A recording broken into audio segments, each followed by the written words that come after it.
जय Hind everyone, this is Pintu from IIT Bombay. आज इस वीडियो में हम लोग स्टैटिस्टिक्स को कवर कर रहे होंगे। इसको एज आ रिवीजन हम लोग देखेंगे।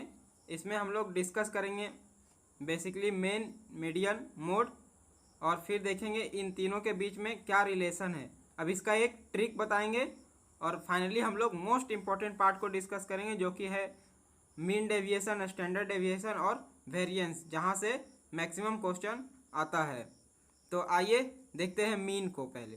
तो मीन बेसिकली एवरेज ही है, मतलब जितना भी ऑब्जर्वेशन दिया हुआ है उसको ऐड करके टोटल नंबर ऑफ ऑब्जर्वेशन से डिवाइड कर दें।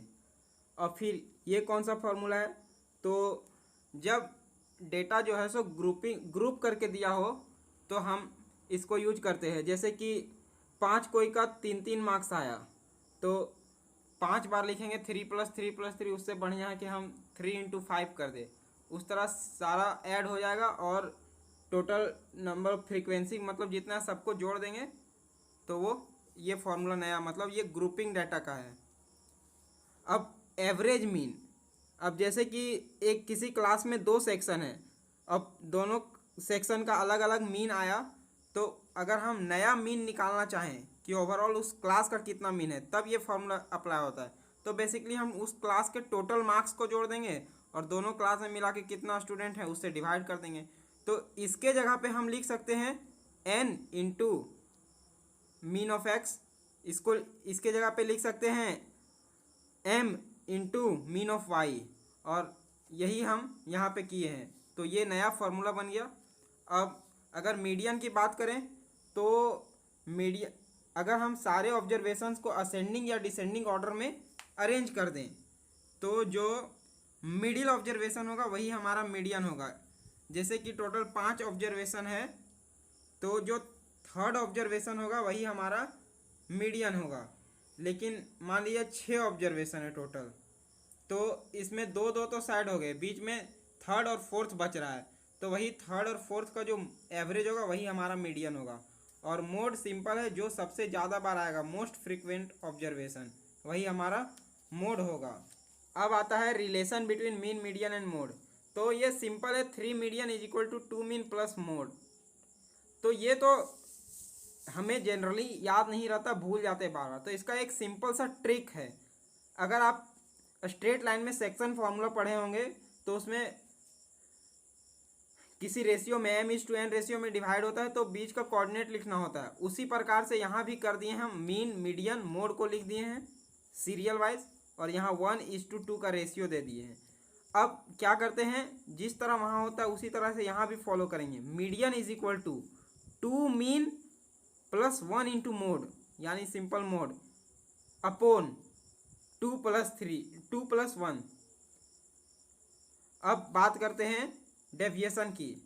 तो डेविएशन हमें 3 प्रकार से पूछा जा सकता है, deviation about mean, deviation about median, deviation about mode. तो जनरली इसमें तो डेविएशन अबाउट मीन ही पूछा जाता है। तो डेविएशन का सिंपल सा लॉजिक है कि कोई ऑब्जर्वेशन अगर मीन है तो मीन से कितना डेविएट कर रहा है। यहाँ पर मीन, मीडियन, मोड कुछ भी हो सकता है। तो डेविएशन का सिंपल लॉजिक है कि वो ऑब्जर्वेशन मीन से या जो भी दिया हुआ है उससे कितना डेविएट कर रहा है। तो इसी प्रकार अगर हम मीन डेविएशन की बात करें तो इसका सिंपल सा मतलब है डेविएशन का मीन, मतलब जितना भी सब सारा ऑब्जर्वेशन डेविएट कर रहा है उसका हमें मीन निकाल लेना है, वही हमारा मीन डेविएशन है। जैसे कि यहाँ देखिए समेशन लिखे हैं डेविएशन का, मतलब हर एक ऑब्जर्वेशन कितना डेविएट कर रहा है।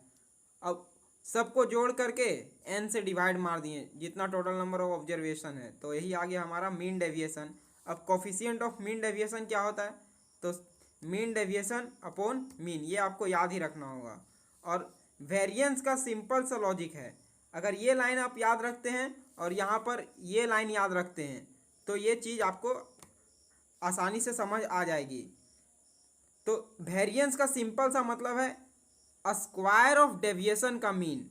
ये क्या था, डेविएशन का मीन, और यहाँ है स्क्वायर ऑफ डेविएशन का मीन, मतलब जितना भी ऑब्जर्वेशन मीन के अबाउट या मीडियन के अबाउट डेविएट कर रहा है, जितना भी डेविएट कर रहा है, सबका स्क्वायर करके सम कर देना है और n से डिवाइड मार देना है।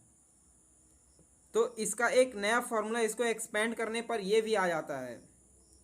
तो ये दोनों हमें ध्यान में रखना है, दोनों अलग अलग केस में यूज होते रहते हैं।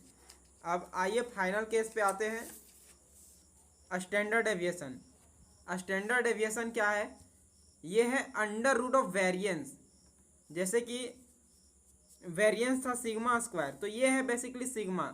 मतलब हमें स्टैंडर्ड डेविएशन निकालने के लिए पहले वेरिएंस निकालना है और उसको सिंपल कर देना है अंडर रूट, बस, और कुछ नहीं करना है। और वेरिएंस क्या होता है? स्क्वायर ऑफ डेविएशन का मीन होता है, हमने पहले बता दिया है। और standard deviation under root of variance. तो इस तरह से आप आसानी से निकाल सकते हैं। अब कोफिशिएंट ऑफ स्टैंडर्ड डेविएशन क्या चीज होता है? Standard deviation upon mean. और coefficient of variance is equal to standard deviation upon mean into 100। मतलब standard coefficient of standard deviation को 100 से कर देना मल्टीप्लाई, ये आ जाएगा। अब कुछ इंपॉर्टेंट पॉइंट है कि अगर सारे ऑब्जर्वेशन में हम किसी नंबर से ऐड करते हैं तो सिर्फ जो मीन है उसी पे इफेक्ट पड़ता है। मीन जो है सो नया मीन जो है वो उसमें लैम्डा ऐड हो जाता है, बाकी कुछ भी चेंज नहीं होगा, सब सेम रहेगा। फिर अगर किसी नंबर से हम मल्टीप्लाई करते हैं सारा ऑब्जर्वेशन में तो उससे क्या इफेक्ट पड़ेगा? तो वेरिएंस है, न्यू वेरिएंस वो ए स्क्वायर टाइम्स हो जाएगा जो पुराना वेरिएंस था, बाकी सब चीज़ ए टाइम्स होगा। सिर्फ यही वेरिएंस जो है सो ए स्क्वायर टाइम्स होगा और ये बाकी जो बच गए वो ए टाइम्स होंगे। तो इससे क्वेश्चंस एक कंफर्म आता है। तो आप, आई होप आपको समझ में आ गया होगा, अच्छे से आप क्लियर कर लें। एक क्वेश्चन कंफर्म इससे आना है। Thank you.